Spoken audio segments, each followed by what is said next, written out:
Trying to decide what you should name your business? Whether you're just starting to sell on Etsy or at craft shows, the idea of trying to decide a name and come up with something to call your business for who knows how long can feel intimidating and overwhelming. Don't worry. In this video, I'm going to be sharing 5 essential tips for how to figure out what to name your business. Hi, this is Badass Creatives and I'm Mallory Whitfield, your marketing mentor for badass artists and makers just like you who want to market their products in a way that feels sustainable and authentic and won't lead to burnout. I've taught marketing to hundreds of artists and makers and small business owners as a frequent speaker at events like Craftcation Conference, as a former adjunct professor for Tulane University's School of Professional Advancement, and through my own program, the Badass Creatives Marketing Accelerator. Picking the right name for your handmade business is an important step to getting started. A brand name can help you establish trust and loyalty, brand awareness with your customers. It can help differentiate you from your competitors. And so you want to get this right? The first step to picking the right name for your handmade business is to figure out what makes your business different and unique from your competitors. One of my favorite branding experts and marketers is Sally Hogshead. She's the author of a book called Fascinate. And if you're just getting started trying to figure out your brand and what makes your brand different, I highly recommend this book. One of my favorite quotes from it is, "Different is better than better." Now, often when we're kind of just getting started as business owners, we might think that we need to be better than our competition, but that's not necessarily the case. We just need to be different, and we need to make that difference clear for the right people. I want you to think about what makes you different, what makes your products different, what makes your handmade business's story different and unique from your competitors, whether that's other people on Etsy or at a craft show or big box stores like Walmart and Target. You want to make sure that your company name matches the essence of what your company is all about and what you want that to convey to your ideal customers. As you start coming up with potential names, think about your core values and your company's core values, why you're in business, why you do what you do. And think about your ideal customer and what's important to them. Now, your business name should be unique, it should be memorable, and it should be easy to say, pronounce, and spell. You want to think about both how it sounds when somebody says it out loud, as well as what it looks like on paper and on a screen, whether, a phone screen or your website. You probably also want to stay away from mentioning the exact product you make in your business name, because if you want to expand what you do later on, you're kind of stuck. So say that your name is Jennifer and you make jewelry, you might think, I could name my business Jennifer's Jewelry. But what if you want to add people to your business later on and become not just you, but have a team of people that work with you to help make the jewelry? You're stuck by using just your name, and you're stuck in case you decide you want to make other accessories or fashion or add other types of products because you've put jewelry in your name. Your company name needs to evoke a feeling or a story about what your company and your products are all about, but it also needs to differentiate you from competitors. It shouldn't be too boring or basic or generic. For example, a clothing store called Fashion Forward or a bakery called Decadent Desserts make it really clear what that business sells, clothing and fashion or desserts, but they're also pretty generic and basic. They don't really stand out from their competitors, and they're not really memorable. Now, I've had a few business names of my own throughout the years. My very first business was called Dismantled Designs. I started this company right out of college in the early 2000s, and I was making one-of-a-kind handmade clothing that were made from upcycled, recycled materials, taking things like old denim jeans and turning them into skirts and upcycling t-shirts. And so dismantling to me felt like the idea of what I was doing, but I liked the alliteration of dismantled designs.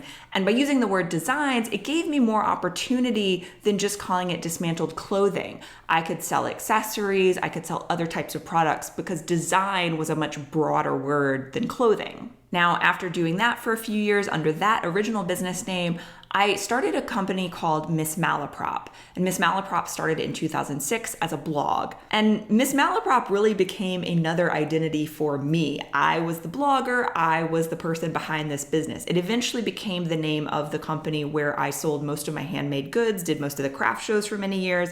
And I really became known as Miss Malaprop. People would run into me around New Orleans and recognize me as that from the internet or from craft shows that I'd been doing. When I first came up with the idea for the name Miss Malaprop, it was kind of a play on my name, Mallory, Malaprop, Mallory. And I was a theater kid growing up, and so there's a character in a play called Mrs. Malaprop. She frequently misuses words. And so my business name was sort of a twist on that, Miss Malaprop instead of Mrs. Malaprop. Now, the other thing was that I couldn't find many other businesses using similar names. The one exception is a long-running bookstore in Asheville, North Carolina. They're still around. They've been around many years. They're called Malaprops.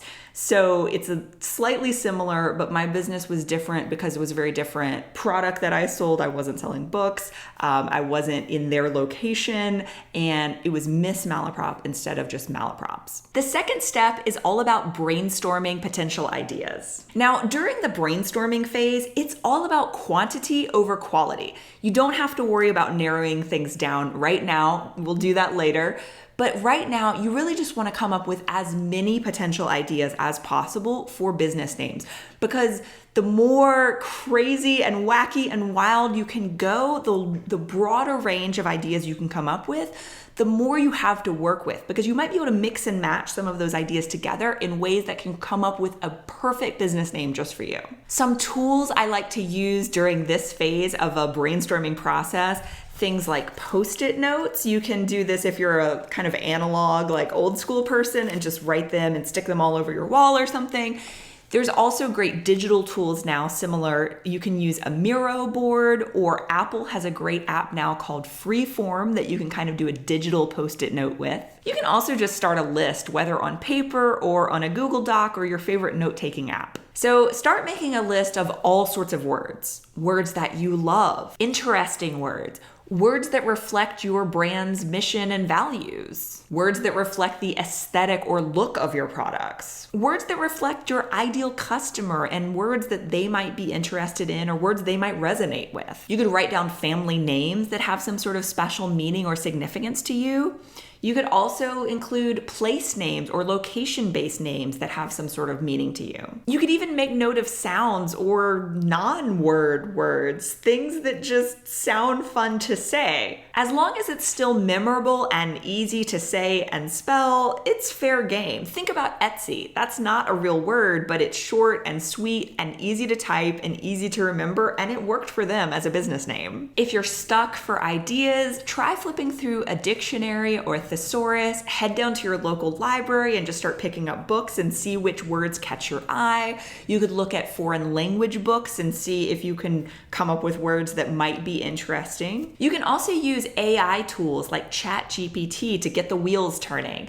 Now, if you're going to use a tool like ChatGPT, this can be a great place to kind of help with writer's block, but I don't know if I would necessarily take their exact business name as my own unless it was truly amazing and unique and then passes the rest of the steps that I'm going to cover.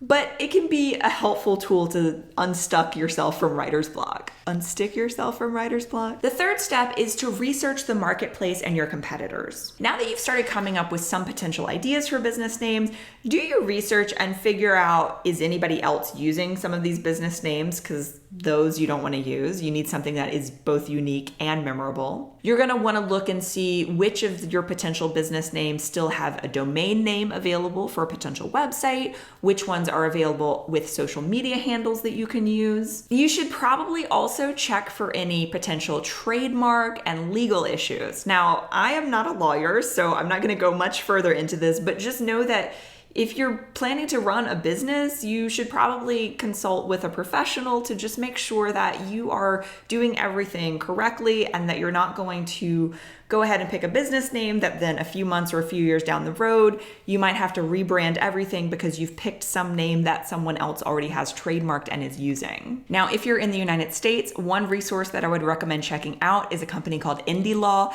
They specialize in trademarks specifically for small business owners and independent entrepreneurs. Now, after you've done your research, the fourth step is to narrow down your options. Now, remember the criteria that we really want to focus on. We want to make sure that our business name is unique, that it is memorable, that it is easy to say and spell and pronounce. Now that it's time to narrow down the options, you want to look at everything you came up with during the brainstorming phase. You can mix and match things. If you were using Post-its, you might find that you're wanting to kind of reorganize and put things together because they might spark new ideas for names, new combinations. As you notice names that you've put on your Post-its or on your digital whiteboard, you can use things like a sticker or mark it with a marker, the ones that you do like, the ones that you don't like. If you know that you're like, I hate that one, you could delete it or move it to another area. It's really time to start narrowing down your options, but you don't have to get it to one right away. You just want to start culling the list. As you begin to narrow down the options, enlist the help of some friends and family members.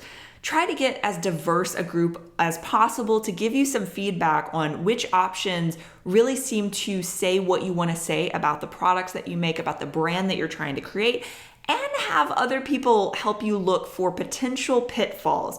What are some things that maybe sound good at your initial idea stage, but could potentially have different meanings that you haven't thought of that could have a negative connotation for your brand, right? We want to make sure that we don't accidentally brand our name in a way that could be offensive to people, especially offensive to our ideal customer, or have any other potential problems. During this stage of narrowing down your options, also think about what your name might look like in potential branding. Think about how it might display on your website, on business cards, on product packaging. Think about potential ideas for what the whole brand identity and visual look of your brand would be with this chosen business name. And this fourth stage of the process is one that you really don't want to rush. Spend the time that you need because you will hopefully be stuck with this business name for a long time and you want to keep using it. You don't want to have to rename your business or rebrand just a few months down the road. So take your time, do your research, and make sure that the business name really feels right and aligned for the brand that you're trying to create. Okay, so once you've chosen the business name that you love, the fifth step is to put it into action. Of course, you'll want to register your domain name for your website with your new business name. You'll want to lock down all of those social media handles. You'll also want to take any necessary steps to register your new business name with the local authorities. All of the laws about registering your business and your business name and all of that stuff can vary a lot from place to place, even by city to city, even by county to county. So find someone local and expert, whether it's an accountant or a lawyer, or a lot of times there are really great organizations that you can find to help you with some of these business basics of getting everything set up. Here in the United States, there's some organizations called the Small Business Development Center, and SCORE is another one. A lot of times they offer free business counseling and mentoring and all sorts of resources. So I highly recommend searching for those resources and using them. Now, once you've decided on your business name, you're also going to want to incorporate that name into your branding materials, into your visual identity. You'll probably want to have a logo with your brand name. You'll want to incorporate it into your website, your Etsy shop, wherever it is that you sell, your packaging materials. If you're selling at craft shows, you might even want some banners or signage that has your business name on it. You'll also want to tell customers about your new business name. Now, if you are at the very, very beginning stages and you are just getting started, you're just launching your business in general, so this is a great opportunity to announce yourself and your new business name. But maybe you've been using another business name for a little while, and this is really a rebrand or a rename. You can have a whole big party and a launch campaign. You could literally host a party to celebrate your new name. You could also do something like offer a limited time sale to the first 50 or 100 customers that purchase from you since you've rebranded. The launch of a new business or a rebrand can also be a great opportunity to reach out and do a press release to your local media and try to get some publicity. I hope all of this information has been helpful. If you are just getting started and trying to figure out all of this branding stuff and target customer and I don't even know how to market my business, this is exactly the kind of thing that we cover in my program, the Badass Creatives Marketing Accelerator. If you want to learn more, head over to badasscreatives.com. And be sure to let me know in the comments, what do you want to learn more about in future videos? I'm putting out new videos each week, so be sure to drop a comment and subscribe, and I'll see you in the next video. Business name.